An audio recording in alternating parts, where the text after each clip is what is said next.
कारी साहब, कल चेयरमैन पीपल्स पार्टी बिलावल भुट्टो साहब ने बजट पर तहफ़्फ़ुज़ात का इजहार किया। आज एहसन इकबाल साहब की तरफ से कहा गया कि कैबिनेट से मंजूरी पर पीपल्स पार्टी के साथ इत्तेफाक हुआ था। फिर सर अब ये तहफ़्फ़ुज़ात क्यों? देखिए, कैबिनेट यकीनन चीज़ें देख के पास करती है और हमारे जो तहफ़्फ़ुज़ात थे वो हमारे इन हाउस इश्यूज़ हैं। हमारे सिंध के अंदर जो सैलाब ज़दगान थे उनके जो इश्यूज़ थे उसके ऊपर तहफ़्फ़ुज़ात थे, उनके साथ जो प्रॉमिसेस थे उसके लिए जितनी अमाउंट रखी जानी चाहिए थी हमारी दानिश में वो नहीं है।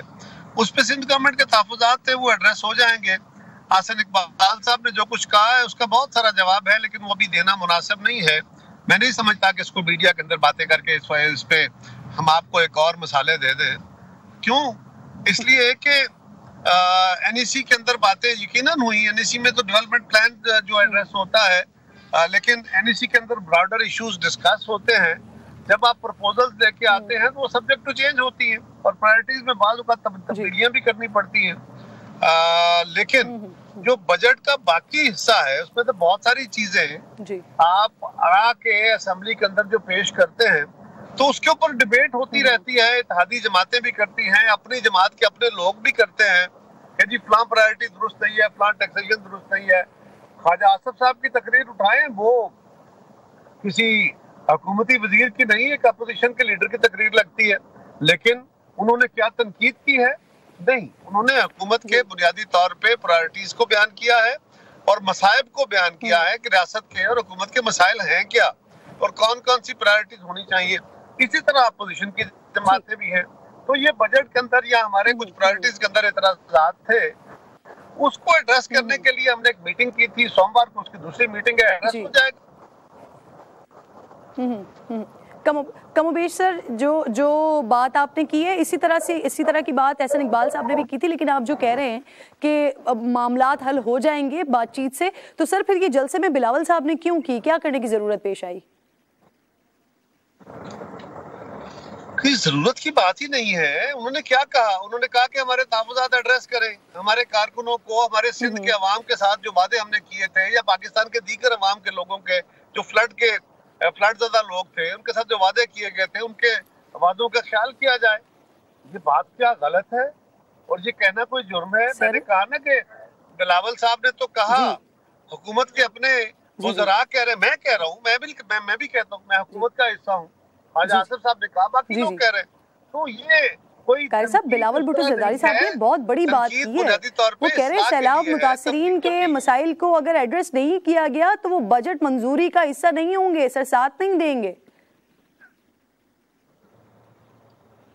देखिए, ये एक बयान करने का तरीका है। उन्होंने जो बात बयान की है, यकीनन उसमें अपने आर्गूमेंट को स्ट्रेस करने के लिए, उन्होंने उस पर दबाव डालने के लिए कि जी इस वक्त सिंध के उन लोगों का या पंजाब के और खैबर पख्तूनख्वा और बलोचिस्तान के उन लोगों का जो सैलाब के शिकार हुए, उनका एक सीरियस इशू है।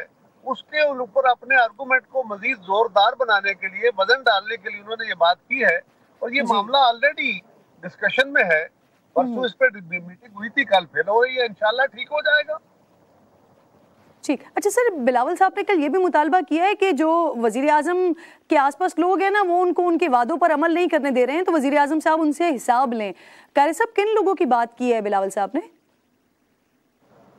देखिए, वो जो पार्टियों के अंदर एक कोर टीम्स होती है, पीपल्स पार्टी के अंदर भी है, मियां शहबाज शरीफ साहब के साथ उनकी मुस्लिम लीग की टीम है।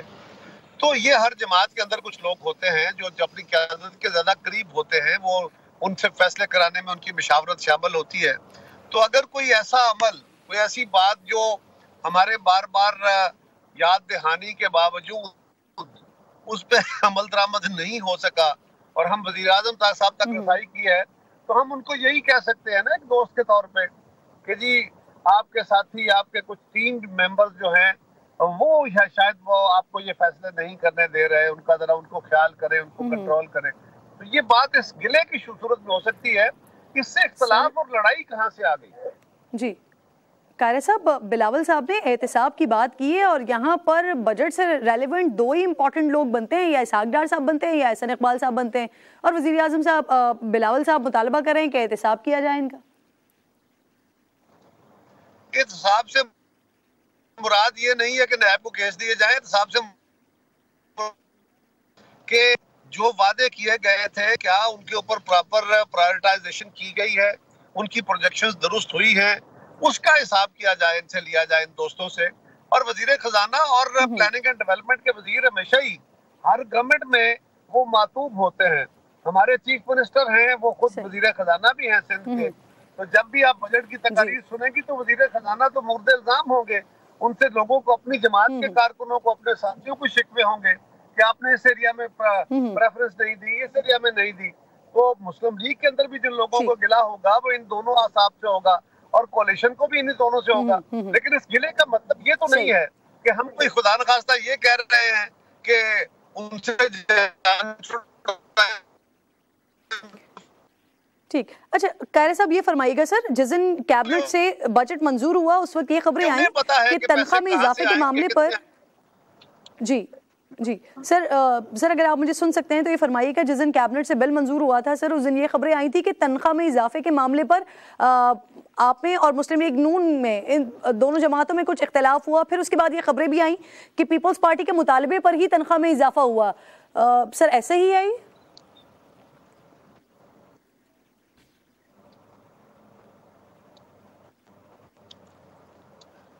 हेलो हेलो जी कायरे साहब, आपको आवाज आ रही है मेरी? जी जी मुझे जहाँ तक साहब आप मुझे सुन सकते हूँ कि तनख्वाहों के, जी जी मैं आपको सुन पा रहा हूँ और जो आपका सवाल मैं समझ पाया हूँ, दरमियान में थोड़ी सी डिस्टॉर्शन थी, वो ये था कि तनख्वाहों में और पेंशन में इजाफे के मामले पर हमारा और मुस्लिम लीग का कोई इख्तलाफ था और फिर अल्टीमेटली उस पर कोई इत्तेफाक राय हुआ हमारे मुतालबे पे। अच्छा, पहली बात तो ये है कि मुस्लिम लीग के अंदर भी इसके ऊपर मुख्तलिफ आवाजें थी, पीपल्स पार्टी के अंदर भी मुख्तलिफ आवाजें थी, ये और जमातों के अंदर भी मुख्तलिफ आवाजें थी। अगर ये इख्तलाफ राय था तो ये तो उस कैबिनेट का, उस सियासी निजाम का हुस्न है कि हमने अपनी अपनी आरा दी। उनके राय में, उनके भी कुछ मेंबरान की राय ऐसी थी, हमारे भी कुछ मेंबरान की राय उनके मेंबरान जैसी थी, लेकिन अल्टीमेटली जो फैसला सामने आया सर ये जो 35% इजाफा हुआ है, 35% तक इजाफा हुआ है कायरा साहब, ये पाकिस्तान पीपल्स पार्टी के मुतालबे पर इजाफा हुआ है और मुस्लिम लीग नून इतना इजाफा नहीं चाहती थी। ये ऐसा ही है सर? पहली बात तो ये है कि हेलो जी जी मुझे बिल्कुल आपकी आवाज बिल्कुल क्लियर आ रही है सर। देखिए, मैंने अर्ज किया कि ये किसके मुतालबे पे हुआ ये इस वक्त माने नहीं रखता, ये माने नहीं रखता कि ये किसके मुतालबे पे हुआ। पीपल्स पार्टी तो हमेशा जी, हम तो 50% तनख्वाहें बढ़ाने वाले भी है ना, और इन हालात में हमारा मुतालबा था। लेकिन फर्ज करें कि अगर किसी तरफ से मुतालबा किसी मेंबर का ये था कि 20-25% बढ़ा दे, मुस्लिम लीग की तरफ से कुछ लोगों का मुतालबा था कि और ज्यादा बढ़ा दे, तो ये तो डिफरेंस ऑफ ओपिनियन है, ये तो इख्तलाफ राय है, और ये किसी काबीना का, किसी जमात का, किसी फोरम का हुस्न है कि अगर वहां पे डाइवर्स व्यू है। ये कोई राय है कि मुस्लिम लीग ने कहा तो हम उनकी बात मान लें, हमने कहा तो वो उनकी हमारी बात मान लें, ऐसा बिल्कुल नहीं है। बल्कि ये इख्तलाफ राय बेहतरी का है, उसमें बहस हुई बड़ी, और उस बहस में यकीनन एक बड़ा मसला है कि वजीर खजाना ने पैसे देने हैं, वो पैसे कहाँ से आएंगे, रेवेन्यू कहाँ से जनरेट होगा? बहुत बड़ा सवाल है कायरा साहब। ये फरमाइएगा सर, ये लीगी रहनुमा जो है ना, ये बिलावल साहब को पंजाब से इलेक्शन लड़ने का चैलेंज दे रहे हैं, तो बिलावल इस चैलेंज को एक्सेप्ट करेंगे सर? हमें किसी लीगी रहनुमा ने कोई चैलेंज नहीं दिया, और अगर किसी ने दिया है, मेरे प्रोग्राम में कल उस्मा बुखारी साहिबा चैलेंज करके गई हैं। देखिए, मैं अब उस्मा हमारी छोटी बहनों की तरह है, अब उसके बयान को क्या अहमियत दूं मैं। उनको चाहिए कि वो पॉलिटिक्स करें, इस तरह वो लीडरों को चैलेंज ना दें, और बिलावल साहब को चैलेंज अगर किसी ने करना हो तो वो किसी जमात की क़यादत को करना चाहिए। हमें एक दूसरे की क़यादतों का, एक दूसरे के साथियों का एहतराम करना चाहिए। मैं आपके सवाल का इससे ज्यादा जवाब नहीं देना चाहता। वैसे सर, बिलावल का इरादा है पंजाब से इलेक्शन लड़ने का? ये फैसला तो वो खुद ही करेंगे, लेकिन मैं किसी के इश्ताल पे आके इस तरह की गुफ्तगू को आगे नहीं बढ़ाना चाहता। सही। सर आप रिप्रेजेंट करते हैं पंजाब को पीपल्स पार्टी में, आपकी वैसे कायरे साहब, अगर मैं आपकी ख्वाहिश पूछना चाहूँ तो? किस मामले में? बिलावल साहब के पंजाब से इलेक्शन लड़ने के मामले में आप चाहते हैं कि बिलावल साहब ऑब्वियसली लीडर हैं आपके, तो आप चाहते हैं कि वो पंजाब से लड़े इलेक्शन, तो यहाँ से जीते, यहाँ से नुमाइंदगी करें? मेरी तो ख्वाहिश होगी कि मेरा लीडर, वफाक का लीडर है, वो चारों सूबों से इलेक्शन लड़े। ये तो पार्टी फैसला करेगी ना वो कहाँ से लड़ेंगे। बिलाशुबा मेरी ख्वाहिश होगी कि ना सिर्फ पंजाब से, सिंध से, खैबर पख्तूनख्वा से, बलूचिस्तान से, हर सूबे से इलेक्शन लड़े, ताकि सारे सूबों के अंदर उनकी नुमाइंदगी हो।